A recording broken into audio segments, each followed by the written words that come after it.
Okay guys, so I'm going to start this video off showing you all of the products that were used to create this wig.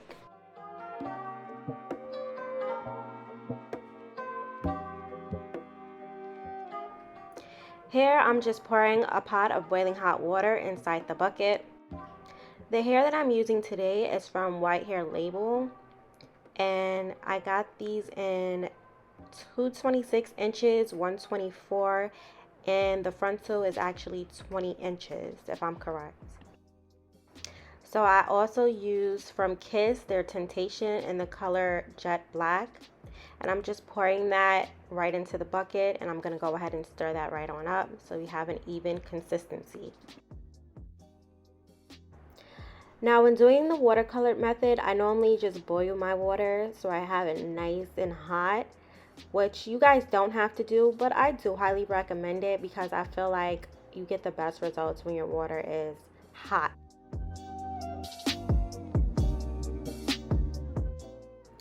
So now that that's all stirred up, I'm going to go ahead and just put in my first bundle, give it a little swirl, and I'm just going to let that sit in there so it could absorb all of the product.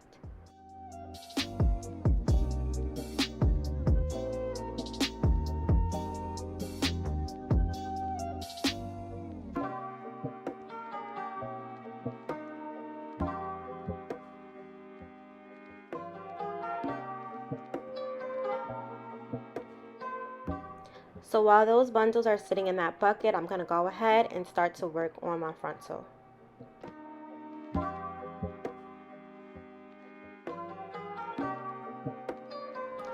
So guys, let me just apologize for right here. This angle is so terrible you can't even see it. I actually didn't realize that I had it at this angle until about right here. So I went ahead and fixed that, and now you guys can see exactly what I'm doing.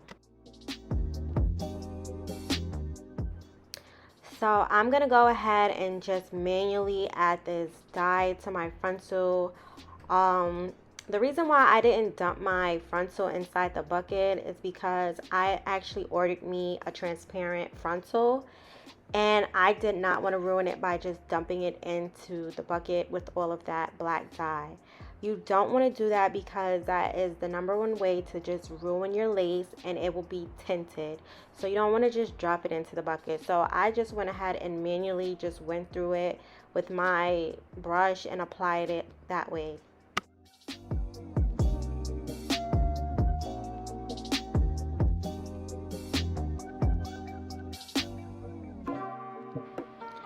So now I'm just going to go ahead and add the ends of my frontal to the bucket.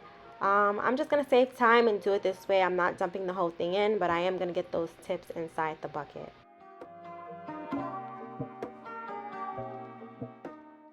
So I'm going to show you guys the exact reason why I said you don't want to dump your whole frontal into the bucket is because of this right here. Luckily, it was just on the tips and my lace was not ruined. So now to bleach the knots, I'm just going to go ahead with my bleach from BW2, and I'm going to go ahead and add 40 Developer from L'Oreal. I'm going to put a capsule full in just so that I'm not adding too much developer in. I'm kind of looking for a cream cheese type of consistency. You don't want it too watery or else it will like seep through your lace and really start to bleach the hair more than the knots. Here you guys see me using this indigo blue from Adore. I'm just going to add about 2 to 3 droplets into my bleach. I normally use Quick Blues bleach, but I didn't have that, so you know I had to improvise and make it work.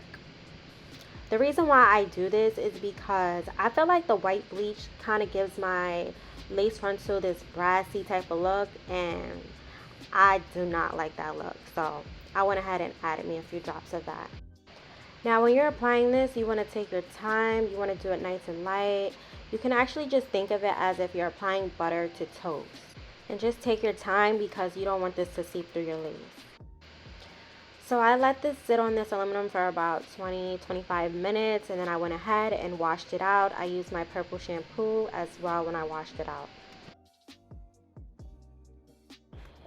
Okay guys, so I got this dome style cap in the mesh style and regular size fit. I bought this from my local beauty supply store. You can find this on Amazon as well. So here now you just want to adjust your frontal about a centimeter or so above the front of your dome cap. You see me here just pinning down the back of the frontal to the mannequin head. I do this to make sure that everything holds in place and it's nice and sleek. You don't want any gaps when you are about to sew this down. I like to start at the middle and then work my way down on each side. So I'm going to go ahead and just put my needle through the frontal and through the cap, and then I'm going to go ahead and make that V shape as you guys see me doing here, and pull the thread through and just make a little knot.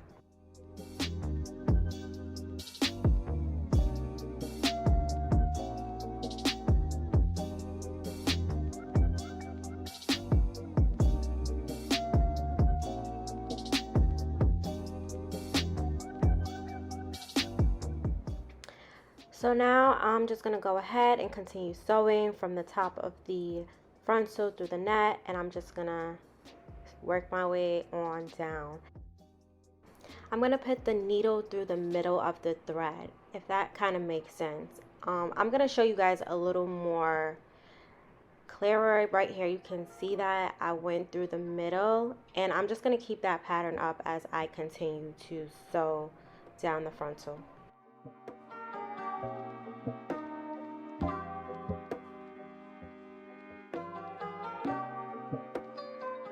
Also, I want to say, when you guys are sewing down your frontal, you want to make sure you're sewing as closely as possible so that you avoid any gaps in between your frontal, because you want it to lay nice and flat.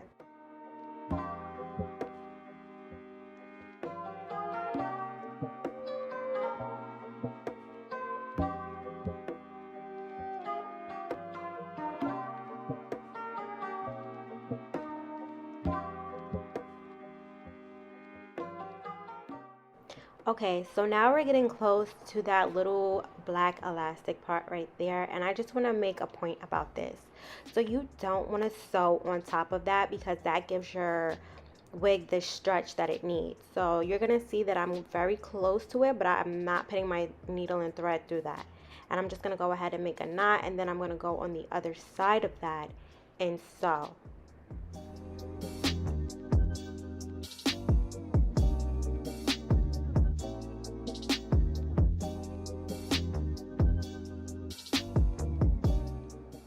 Okay, so this part too, guys. With this part, you want to be extra careful as well. Though we have the frontal and we have to sew it down through it, you just want to make sure you're not sewing through the whole elastic. So basically, you're going to go through the frontal, and then you're only going to go through the first layer of the dome cap's net, the mesh net. You're not going deeply through the whole net, the whole cap, excuse me.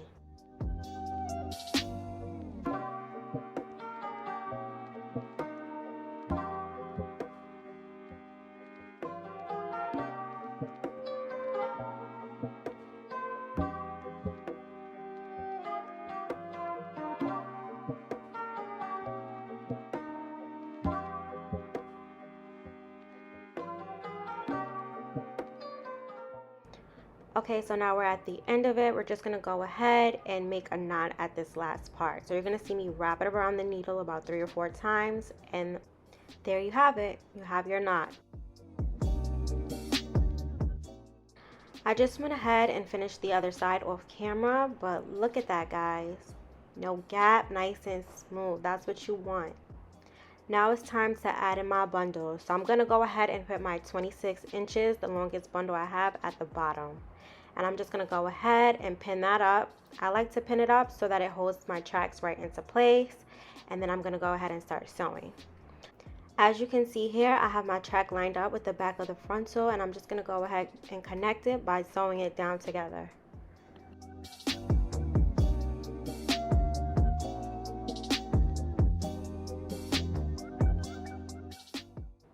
Oh yeah, and I just want to remind you guys, just look at the part where I'm sewing at. This is also the part where the elastic is. So as you guys see me sewing here, I am not sewing through the whole elastic like I said when I was doing the frontal. I'm just sewing through the first layer of it, meaning the mesh net and through the tracks.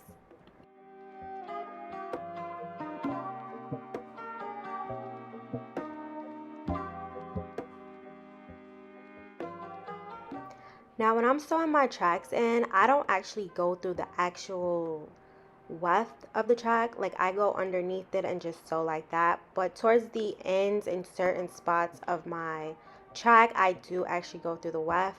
But I like to not do that because I feel like it causes less shedding when you don't go through the actual weft of the track.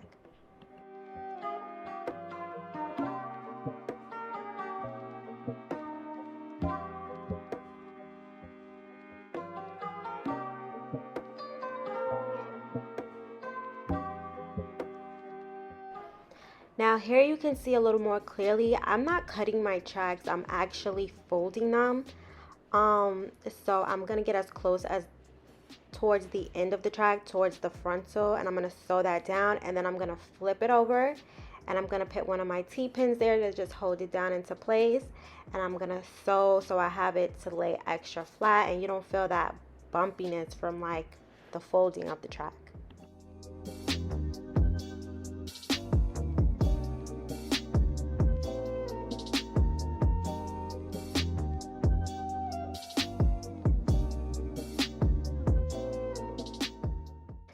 Everything right here is just pretty much self-explanatory, so I'm just gonna let you guys watch and see how I'm doing it and stop talking so much.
So here I just want to show you guys, as you're getting closer to the top of the frontal, you want to start making it going like straight across to like a frown type of shape. You want to get away from like that smiley face type of shape so that it lays nice and flat. Also, I know I told you guys I wasn't cutting my wefts, I was folding them over. But as I got towards the top, I was starting to cut the weft so I can get it into the exact shape I wanted.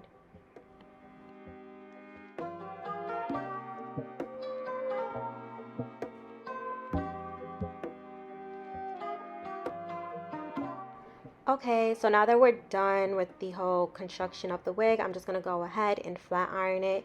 Spray a little heat protecting on it because we still got to protect our hair. And I'm going to use this Silk Infusion by Chi. So I have a little nice silky look when I flat iron the hair.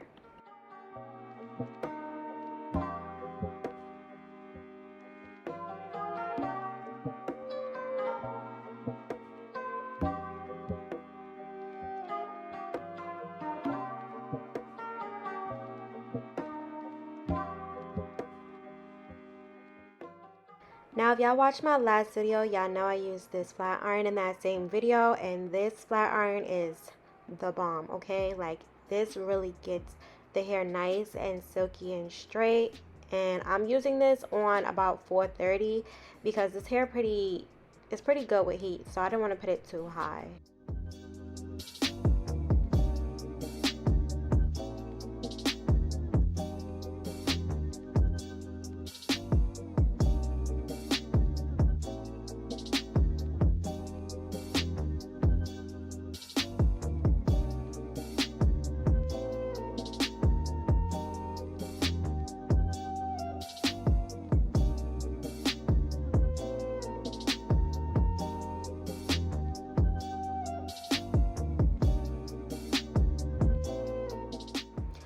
Also, I do want to let you guys know, I forgot to mention this in the beginning of the video, But when I first started to make this wig, I had only ordered 2 bundles in a frontal, and the hair looked very, very thin.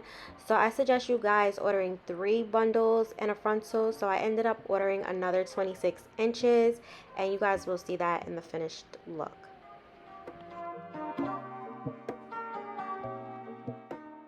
Alright guys, so this is the finished look. If you guys want to see how I also installed this unit, stay tuned for my next video. I will be showing you all the details on how I did that look. Thank you guys so much for watching. Please don't forget to like, comment, and subscribe.